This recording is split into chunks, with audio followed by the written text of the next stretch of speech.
Мой опыт преподавания черкесского языка начался примерно 5 лет назад в Турции. Первый опыт преподавания я получила в Хасе Анкары.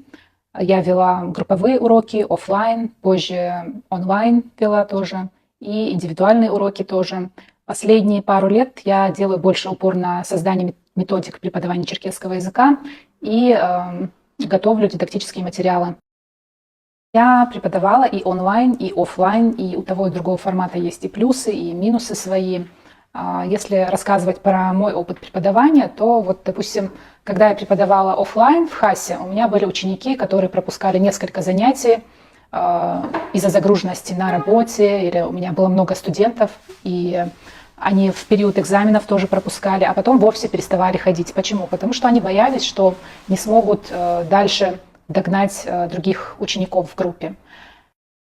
Видеокурс «Черкесский для начинающих» будет состоять из 12 модулей. В каждом модуле будет по 2-3 видеоурока, на котором мы, начиная с самых азов, будем разбирать грамматику черкесского языка.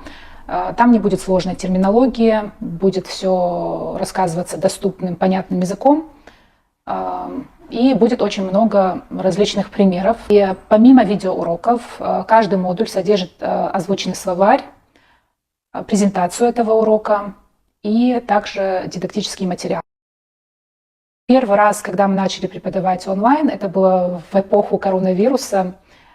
Честно говоря, у меня был шок, насколько, оказывается, это было актуальным и насколько люди вообще ждали этого онлайн-формата.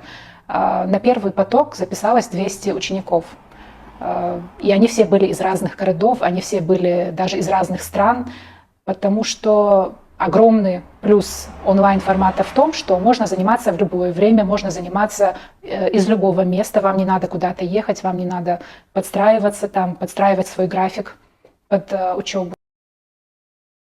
Начинала свой опыт преподавания с практики и уже сильно позже добирала теорию. Поэтому, когда я писала свою методику преподавания, я больше упор делала на запросы учеников и старалась ответить на все их вопросы максимально простым языком, понятным. Также курс дополнен большим количеством дидактических материалов. По черкесскому языку таких заданий практически нет, либо они недоступны широкому кругу людей. Приходите на наш видеокурс и учите черкесский язык вместе с нами легко и просто. Человек, который не знает адыгабза, что он выучит после прохождения курса? Во-первых, вы научитесь читать и писать с нуля на черкесском языке. Вы познакомитесь со структурой языка, будете понимать различные грамматические конструкции. У вас появится базовый словарь примерно из 1000 слов. Этого будет достаточно для того, чтобы понимать, конечно, не весь разговор, но уже понимать суть разговоров. Вы можете поддерживать небольшую беседу, вы научитесь рассказывать о себе, о своих друзьях, о своей семье. В общем, это начальный уровень знания языка, и это очень хорошая база и фундамент для продолжения и усовершенствования ваших знаний. Кому стоит идти на курс? Всем тем, кто хочет познакомиться с черкесским языком, с его структурой. В принципе, я начала писать этот курс в Москве у моих родителей, и первыми слушателями этого курса стали они.